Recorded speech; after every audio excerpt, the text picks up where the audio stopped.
2, 1, 0.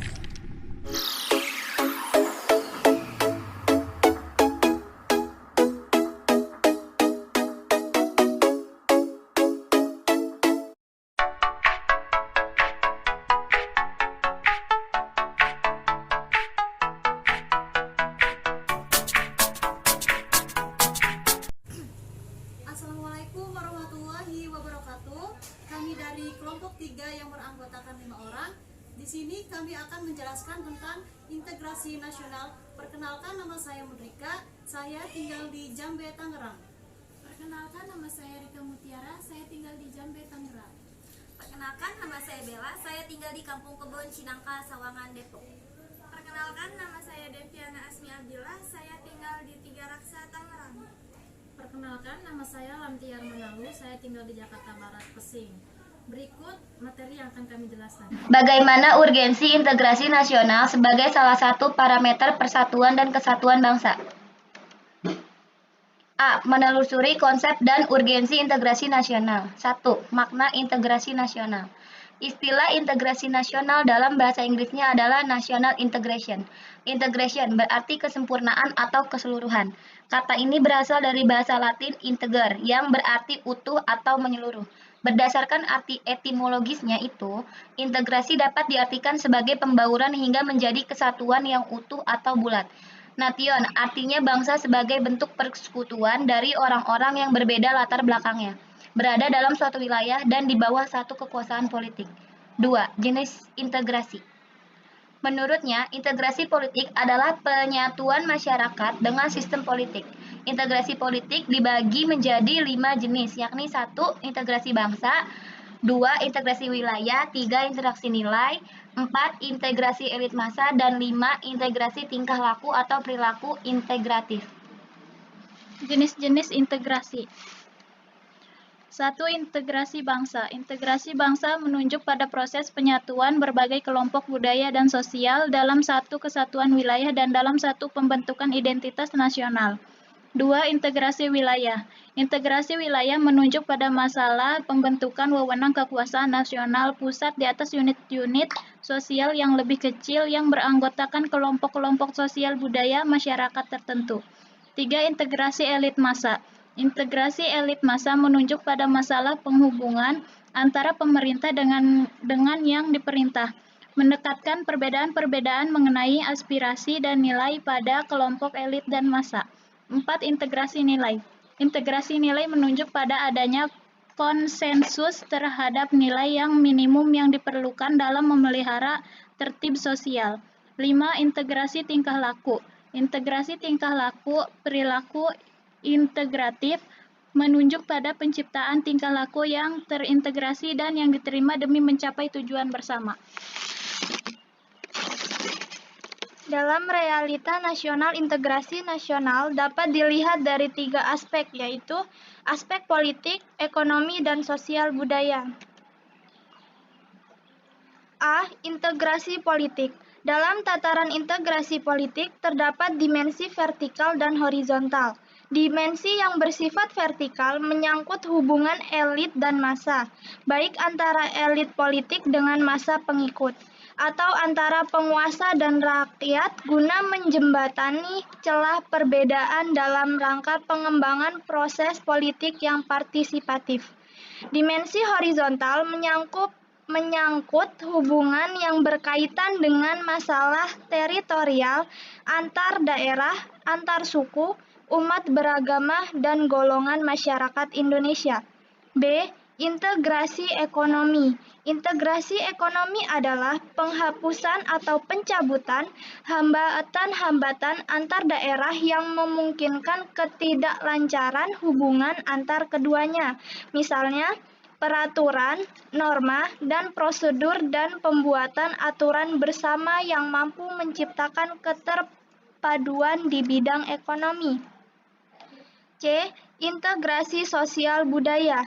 Integrasi ini merupakan proses penyesuaian unsur-unsur yang berbeda dalam masyarakat sehingga menjadi satu kesatuan. Unsur-unsur yang berbeda tersebut dapat meliputi ras, etnis, agama, bahasa, kebiasaan, sistem nilai, dan lain sebagainya.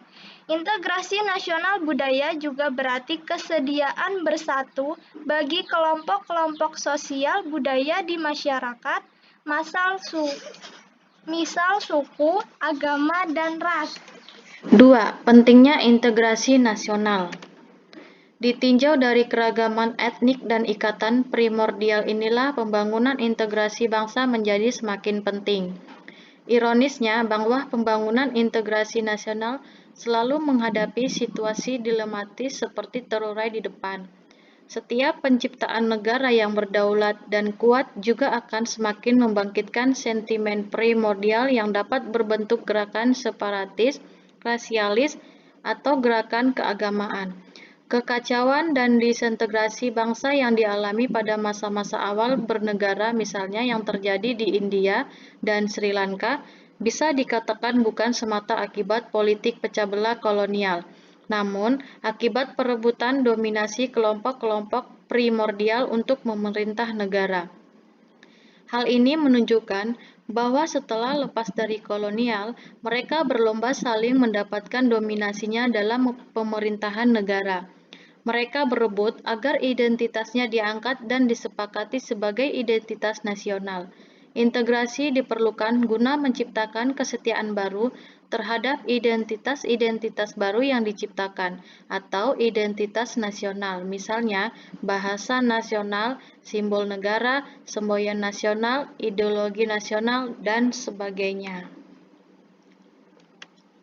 3. Integrasi versus disintegrasi.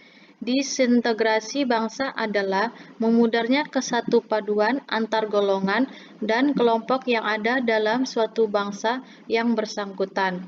Gejala disintegrasi merupakan hal yang dapat terjadi di masyarakat. Masyarakat suatu bangsa pastilah menginginkan terwujudnya integrasi.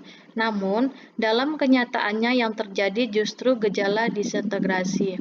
Disintegrasi memiliki banyak ragam, misalkan pertentangan fisik, perkelahian, tawuran, kerusuhan, revolusi, bahkan perang.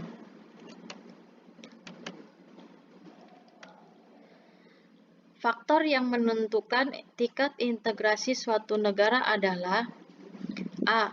Adanya ancaman dari luar. Adanya ancaman dari luar dapat menciptakan integrasi masyarakat. Masyarakat akan bersatu meski berbeda suku, agama, dan ras ketika menghadapi musuh bersama. Contoh, ketika penjajah Belanda ingin kembali ke Indonesia, masyarakat Indonesia bersatu padu melawannya. B. Gaya politik kepemimpinan. Gaya politik para pemimpin bangsa dapat menyatukan atau mengintegrasikan masyarakat bangsa tersebut. Pemimpin yang karismatik, dicintai rakyatnya, dan memiliki jasa-jasa besar, umumnya mampu menyatukan bangsanya yang sebelum tercerai-berai. Misal, Nelson Mandela dan Afrika Selatan. Gaya politik sebuah kepemimpinan bisa dipakai untuk mengembangkan integrasi bangsanya. Adakah pemimpin kita yang mampu menyatukan seperti ini? C. Kekuatan lembaga-lembaga politik. Misalnya, birokrasi juga dapat menjadi sarana pemersatu masyarakat bangsa. Birokrasi yang satu dan padu dapat menciptakan sistem pelayanan yang sama, baik dan diterima oleh masyarakat yang beragam. Pada akhirnya, masyarakat bersatu dalam sistem pelayanan. D. Ideologi nasional. Ideologi merupakan seperangkat nilai-nilai yang diterima dan disepakati. Ideologi juga memberikan visi dan beberapa panduan bagaimana cara menuju visi atau tujuan itu. Jika suatu masyarakat meskipun berbeda-beda tetapi menerima satu ideologi yang sama, maka memungkinkan masyarakat tersebut bersatu. Bagi bangsa Indonesia, nilai bersama yang bisa mempersatukan masyarakat Indonesia adalah Pancasila. Pancasila merupakan nilai sosial bersama yang bisa diterima oleh seluruh masyarakat Indonesia. Nilai-nilai bersama tidak harus berlaku secara nasional. Di beberapa daerah di Indonesia terdapat nilai-nilai bersama. Dengan nilai itu, kelompok-kelompok masyarakat di daerah itu bersedia bersatu. Misal Pela Gadong sebagai nilai bersama yang dijunjung oleh masyarakat Maluku. Kesempatan pembangunan ekonomi. Jika pembangunan ekonomi berhasil dan menciptakan keadilan, maka masyarakat bangsa tersebut bisa menerima sebagai satu kesatuan. Namun, jika ekonomi menghasilkan ketidakadilan, maka muncul kesenjangan atau ketimpangan. Orang-orang yang dirugikan dan miskin sulit untuk mau bersatu, atau mereka merasa satu bangsa dengan mereka yang diuntungkan serta yang mendapatkan kekayaan secara tidak adil.